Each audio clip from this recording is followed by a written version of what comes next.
जगातील सर्वात श्रीमंत माणूस कोणता या प्रश्नाचं उत्तर युव्हल नोआ हरारी यांच्या होमो सेपियन्स नावाच्या पुस्तकात असं सांगतात की जंगलात शेती करण्याअगोदर राहणारा माणूस म्हणजेच काय तर निसर्गासोबत राहणारा माणूस.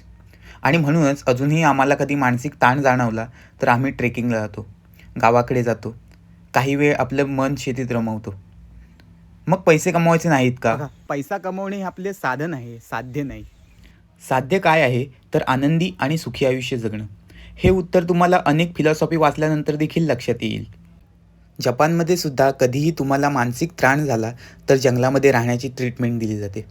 तेच काय तर जेव्हा जेव्हा आपला पाय या मातीला लागतो तेव्हा तेव्हा आपण या आपल्या निसर्गाशी आणि स्वतःशी कनेक्ट राहतो, या गोष्टीची आपण जाणीव करून देतो. त्यामुळे आपण पुन्हा गावाकडे येण्याचं प्लॅनिंग नक्की केलं पाहिजे.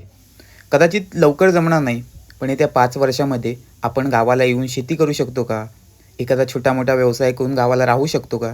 हा विचार जरूर केला पाहिजे. कारण आपल्याला साधन महत्त्वाचं आहे की साध्य महत्त्वाचं आहे हे प्रत्येकाने ठरवलं पाहिजे.